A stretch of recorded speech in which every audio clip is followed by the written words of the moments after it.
Guys, so today's video, how to replace Mazda 3 first gen 2006 model. How to replace air filter. So the air filter is placed here, so I'm gonna teach you how to remove it and replace it. Right, let's start. Before I start, we have 4 clips to remove.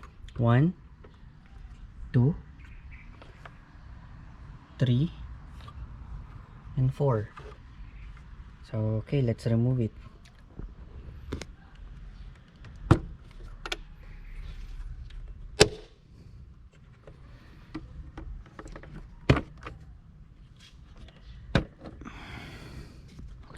Okay, after removing the 4 clips, you can now pull this up just like that. Then we can get the air filter.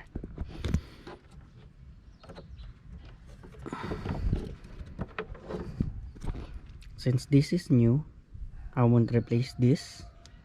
So for returning the filter, there's 4 corners. Just look for this kind of corner. It's different. This is round, round, round, and this is a little pointy. So the little pointy is place it here, right? Let's start putting this back.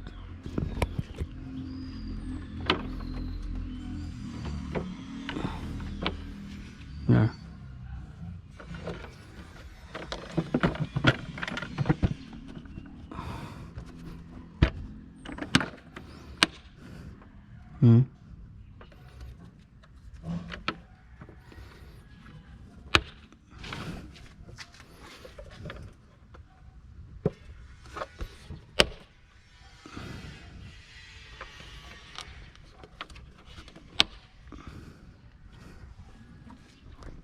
Okay, that's the today's video. So thank you.